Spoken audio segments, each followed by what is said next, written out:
Is Yuji immortal? Okay, hold on. Before you crucify me, just hear me out, okay? We got the latest chapter of Jujutsu Kaisen MODULO. It just dropped. And in that chapter, we got some confirmations and we got some questions. And honestly, it's the legit question because with all this happened, it's legit. All right, is Yuji actually immortal? Let's just ask questions. No stupid questions, right? Let's get into it.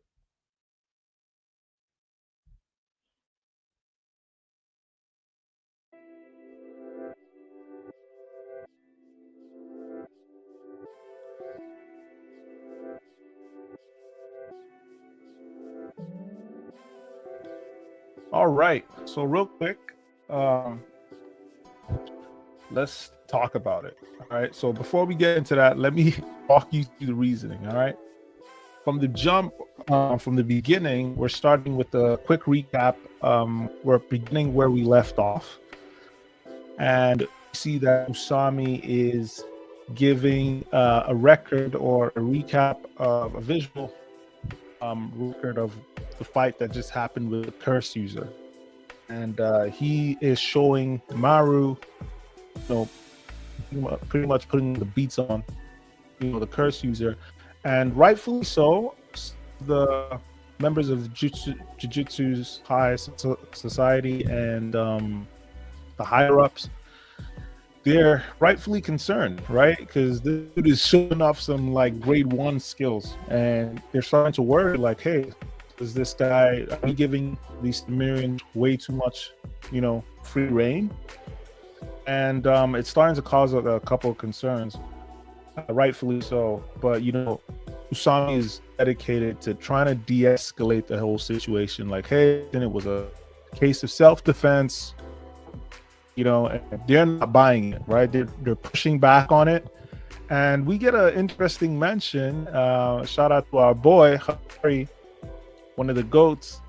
And it seems that there is something called the Hakari law, which allows, under specific circumstances, allows Jujutsu sorcerers to showcase their skills or allow their skills to be bet on. Or it's a very weird. I'm not even gonna lie to you. Hakari and his whole situation, his vision, the way he thinks, the way his curse technique works, is kind of wild to me. It still takes a while to understand.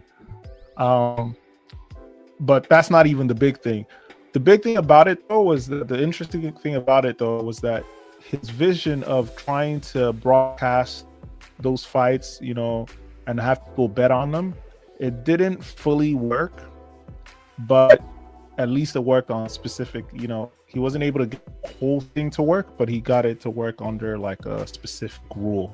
So, a win is a win. Take what you can get, right? So he got to showcase or, I guess, fulfill some part of his dream. So that was cool. But we got to see that, Usami was able to use that as a loophole to, guys on case pretty much. And not to everyone's happiness, but that was still pretty cool. One of the things that was kind of weird, though, was that Usami's subordinate, what's his name? I think it was Oni. Usami's Mino. Moni. Jeez. Mino. Usami's subordinate, Mino, he was supposed to get rid of the evidence, but somehow the guy who pushed back on Usami and the actions of Maru and Cross, he was able to get his hands on them. So we might be looking at a mole situation, or maybe this dude has some curse technique that allows him to get pieces of information, whatever. So that is something in there. We'll get into that maybe a little later, but it is pretty weird. What has got everyone talking is that one of the confirmations we did get is that Yuji is alive and well, because during that conversation, he's like, listen, Usami's like, listen, we need a show of force, which I find extremely interesting because Usami and Mino are the only ones from, Earthlings pretty much who have seen Babura up close. They haven't seen what he can do. They can tell just with the vibe, like, listen, this dude is a walking powerhouse. Why it's very interesting, though, is that after seeing him, Usama like, okay, the only thing that can stand up to this guy is Yuji, and that gives us an inkling of how powerful Yuji has become over the years. So I think that's pretty cool. That is not something he's at. Our boy might be special grade at this point, so I'm very curious to see how that works. And pretty much they're like, okay, top priority is finding Yuji. And when they're talking about him, you see him in the sea of people, you know, he's in a crowd. And I don't know about you, but I don't know many old dudes, right? I don't know many old dudes that. Oh, hang on. That's not it. Sorry, I got to pull out my notes. Yeah. I don't know how many old dudes you know that can rock a hoodie and have that much aura.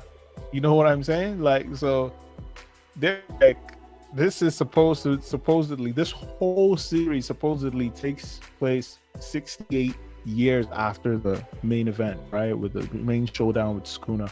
So seeing this is like 68. You see an old dude rocking a hoodie in a sea of people. I'm not seeing any hairs, no gray hairs, no goatee. I mean, we can't enough. Still, our boy is still looking good. So I don't know. I think my guess, honestly, is okay. Is he immortal? No, right? But I think side effect of being Sukuna's vessel might be decelerated aging, right? I think our boy, you know, has just, I don't know. If you consider the fact that when Sukuna was able to turn himself into a cursed object, it was able to live, you know, for 1,000 years, and then Yuji was born, and then with a cursed object in him already, or put it inside him as a kid. But either way, might have created some kind of side effect that allows him to age maybe slower, because he's looking healthy as shit here. So this is not a, you know, people are probably passing him by, and dude is looking comfortable. It is also pretty interesting though why his location is not easy to be found. You know, he's pretty, I won't say he's on the run, but no one can find him. I think maybe he just doesn't want to deal with the politics of, you know, Jujutsu Society. Or, you know, listen, the guy's probably seen all his friends die, and he's just like, you know what? You also know his mindset of being a cog in the wheel. He's like, listen, I'm not here to politic with anybody. I find curses, I kill them, keep the public safe. That's about it. Don't bug me about extra shit. I think that's kind of like the vibe he's taking, to be honest. But our boy is looking good, man. I think that's what I think he is. He might be having a side effect. He might have a side effect of decelerated aging. And pretty much, yeah, the rest of the chapter just talks about, you know, how the Sumerians also choose to coexist. So while they have on the one side, Usami's working hard to de-escalate things and work on existing with the Sumerians. The Sumerians have a vote system, majority vote system. Even though they got some, you know, people who don't want to coexist with them, majority have decided to coexist as well. Which was actually surprising, because I thought Dabura was ready to throw hands, bro. You see the dude, he's like, man, it can happen. It's on site. But he looks like he's willing to at least give, you know, talks a chance. So that's pretty cool. I do feel like, you know, the guys on Dabura's side or on the Sumerian side that don't want to coexist, I do see them plotting some scheme and working with the guys on the Earth side who don't want to coexist, causing both powers to come to a head, and then we might hold Yuji versus Dabura. But what do you guys think?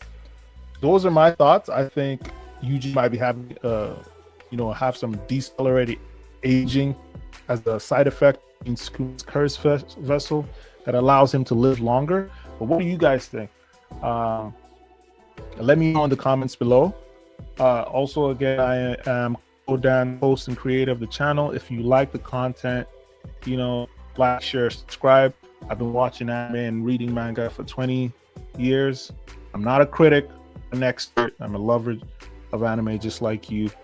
And I just like to share my thoughts. All right, so Let me know what you guys think in the comments below, and I will see you in the next one. Peace.